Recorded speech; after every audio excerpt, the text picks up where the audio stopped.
And now, instead of thinking we have aces, the way you should shift your thinking is you have a 21% equity hand. Let's crush.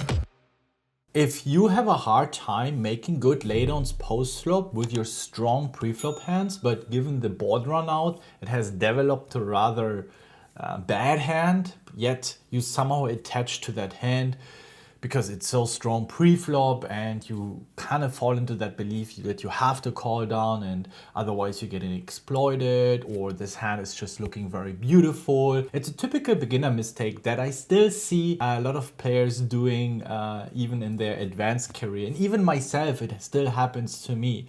But of course it doesn't happen as often as to lesser experienced players. I want to share something in this video that I believe can really open your eyes, and maybe you have been studying a lot of spots and then you have all these insights that you gain through your studying, or you watch streams and you actually understand that you should be folding more often and you really wish to make that change, yet you keep doing those mistakes and calling in these spots and being wrong a lot of the times, because very often we talk about 50, 100, 200 big blind pots can really hurt your win rate. And even though you might be playing really well in other areas of the game, this one league can really destroy your win rate and hinder you from moving up in stakes. So I'm going to share this in this video. So hear me out for a couple of mistakes, and I believe this can really have a huge impact on your game. And I want to do that by illustrating that based on a hand example. But just let me quickly explain the concept that I have internalized. So a lot of players are seeing aces. I don't see aces here. Of course, I say aces on stream and I know we have aces. But what I see is an 80% equity hand, right?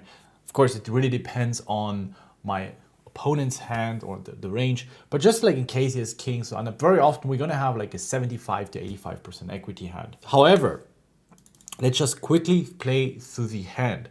And what you need to understand is that 10-9 suited, aces, ace king, is just the front end that stands for certain equities.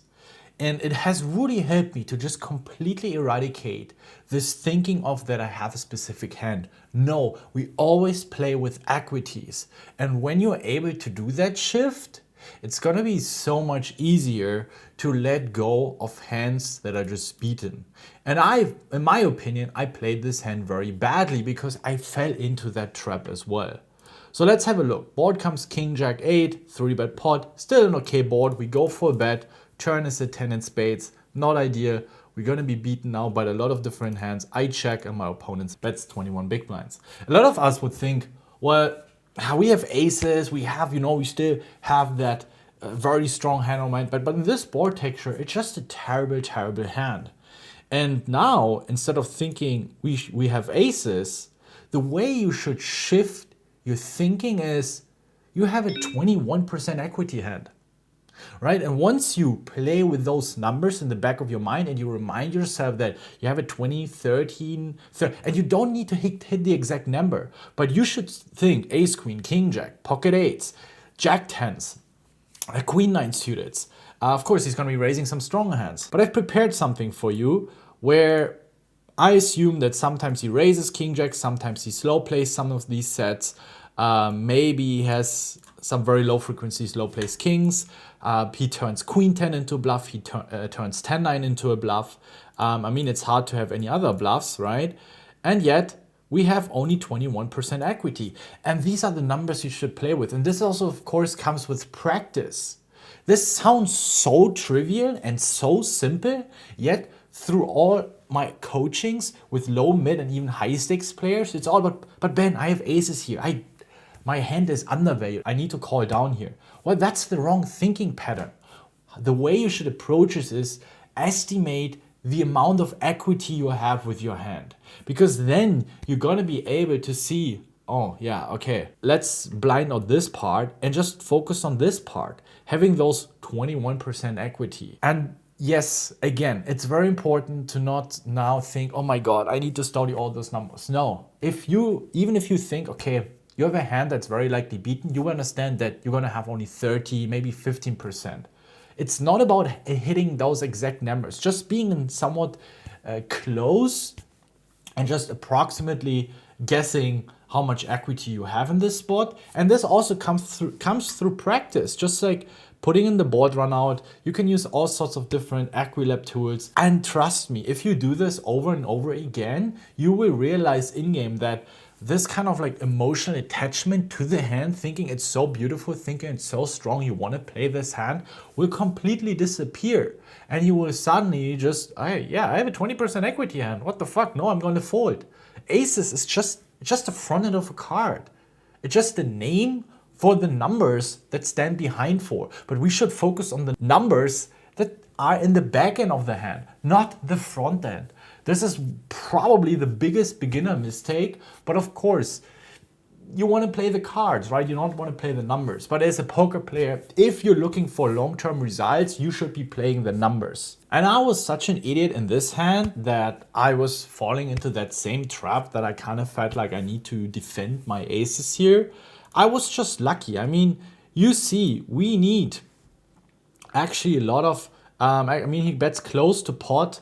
I mean, if he would bet, we need 33%, but we still need more than 25% equity to have a break-even call, yet we only have 21% equity, right? So in my opinion, this is a negative minus EV call because most players are not going to have all these bluffs. And I'm lucky. I'm just lucky that he is a very good player. And on high stakes, it's probably less of a bad call than on low stakes. But this is just still in the long term a losing call. If you would think you have aces and you need to call down. So this is something you should keep in mind. And let's do a second example. All right, let's have a look into the second hand with Jack 10 off. I open raise pre-flop.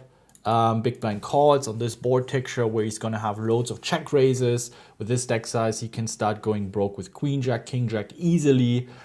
Even Jack 10, Jack 9, I mean, which doesn't hurt. It's Jack 10, once he raises, we probably go broke, but it's good to mix in some of the check backs with your weaker top pairs, especially against someone who's really aggressive, and he can be aggressive on the flop here. If you have something like King 10 in hearts, King Queen hearts, I really don't want to face a raise and then get jammed off my equity on the turn. So we want to start checking back a decent amount of the time here as well. I would probably see that around 60, probably around 70% of the time. Goes check, check. Turn is a 6 in spades, and the way I approach it is that I take my weakest Jack X to check it back and then just call down on all the different board textures. I mean, you can start value betting Jack deuce diamonds, etc., right?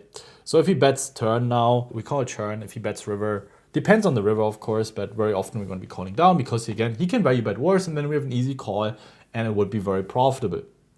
However, now something else happens. He check raised me on the turn, and now I fall into this kind of belief, I have top pair, I trapped him, so now I have to follow through. I mean, on the turn, I don't think we can call. River is the 10, and he jams.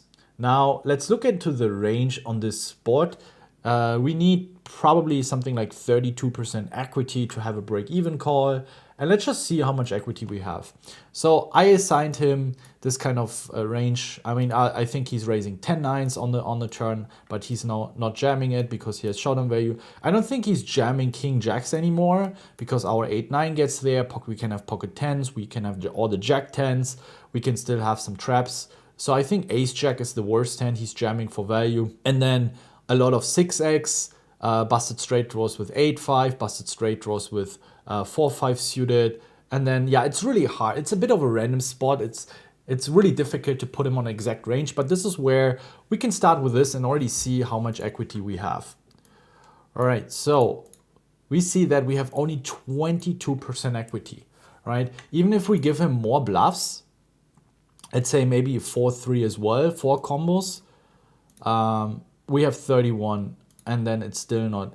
Even if we give him all the 8-5s, then it's probably, yeah, then it's slightly profitable. But I doubt that. I think he will give up, especially the ones where he has the diamonds. So yeah, it's just a spot. And again, he still has a bunch of 6x, which I think I'm going to start betting the turn, right? He's also start betting them a lot of the times. But if we like Also just start adding a few more 6x, you see it gets a very, very bad call. And instead of thinking, oh my God, I have top 2 pair, and I kind of trapped him on the flop, and thinking and focusing on, oh my God, I have a 20 to 30% equity hand and I need 33%, right?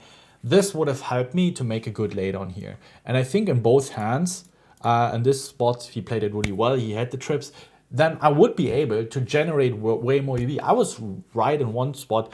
Again, we're going to be right in like every 20-25% of the time, but in order to generate profit in the long term, we need to be correct at least 33. If you give yourself a bit of an error margin, a little bit of future game in ICM, and give yourself an edge or consider ICM, then you want to actually have at least 35% equity in the spot. And this is not just purely GTO, it's because people really struggle finding all the bluffs here. Because once we call, they shy away from a lot of bluffs on the river. They're not going to have all the 8-5s. They're not going to have all the 4-5s. They're not going to have all the, like, maybe a king 8, king 9 type of hand. So this is where you see here, and I hope you learn from my mistakes, that just delete speaking in I have kings, speaking or I have top 2, because top 2 pair in some spots can be 90% equity, and in this spots it's 20% equity.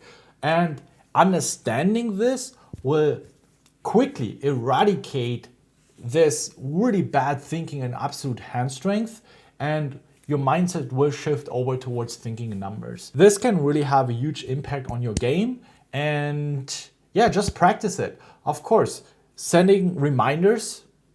Here are just a few quick tips that can even take it further or really help you to incorporate and solidify that thought process.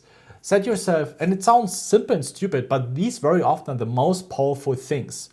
Set yourself the intention, write it down. Hey, today I don't think about what kind of hands I have, rather focusing on how much equity those hands have. Put it on a piece of paper before your session so you can use it as a reminder, because you will fall into old habits easily, especially when it gets emotional, you're not running so good, you might start tilting. Put it on a piece of paper and use it as a reminder.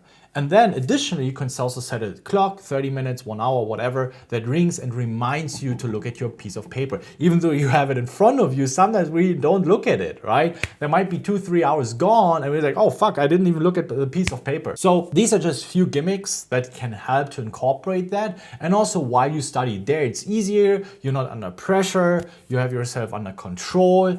Just remind yourself, all right, how much equity do I have? And you will see after several weeks, you will see a big shift in your game. And I really, really hope this is something that you can manifest in your own game.